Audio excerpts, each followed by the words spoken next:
বৃহস্পতিবার রাতের পর শুক্রবারেও তুমুল লড়াই চলছে ভারত পাকিস্তান সীমান্তে। ভারতীয় গণমাধ্যমগুলো বলছে, নিয়ন্ত্রণ রেখায় শোনা যাচ্ছে মুহুর্মুহু বিস্ফোরণের শব্দ। জম্মু কাশ্মীরের পুঞ্চ ও রাজৌরি সেক্টরে পাকিস্তান হামলা চালাচ্ছে বলে দাবি করছে এনডিটিভি, আনন্দবাজারের মতো গণমাধ্যমগুলো। এমনকি সীমান্তে পাকিস্তান অনুপ্রবেশের চেষ্টা চালাচ্ছে বলেও জানিয়েছে গণমাধ্যমগুলো। আন্তর্জাতিক গণমাধ্যমগুলো বলছে, দুই দেশের পাল্টাপাল্টি ড্রোন হামলাও চলছে।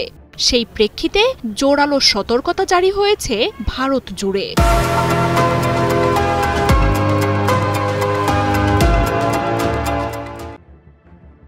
পাকিস্তানের আক্রমণের শঙ্কায় ভারতে বন্ধ রাখা হয়েছে অন্তত ২৪টি বিমানবন্দর। তালিকায় রয়েছে অমৃতসর, চণ্ডীগড়, শ্রীনগর, লুধিয়ানা, ভুন্টার, কিশেনগড়, পটিয়ালা, সিমলা, ভাতিন্ডা, জয়সালমীর, যোধপুর, পাঠানকোট, জম্মু, লেহ, জামনগরের মতো বিমানবন্দরগুলো। বাকি সব বিমানবন্দরেও বাড়ানো হয়েছে নিরাপত্তা। দেশের নিরাপত্তায় সক্রিয় হয়ে উঠেছেন কেন্দ্রীয় স্বরাষ্ট্রমন্ত্রী অমিত শাহ।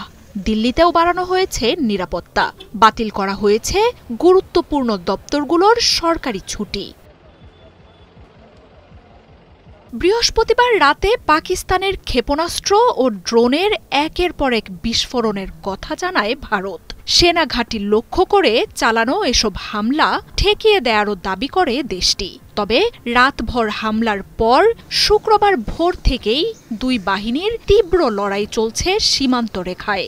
উড়িতেও হয়েছে হামলা। জম্মু কাশ্মীরের পুঞ্চে শোনা গেছে বিস্ফোরণের শব্দ। ভোরের আলো ফোটার আগেই ব্ল্যাকআউট করা হয় গোটা অঞ্চল। বাজছিল মিসাইলের সতর্কতামূলক সাইরেন।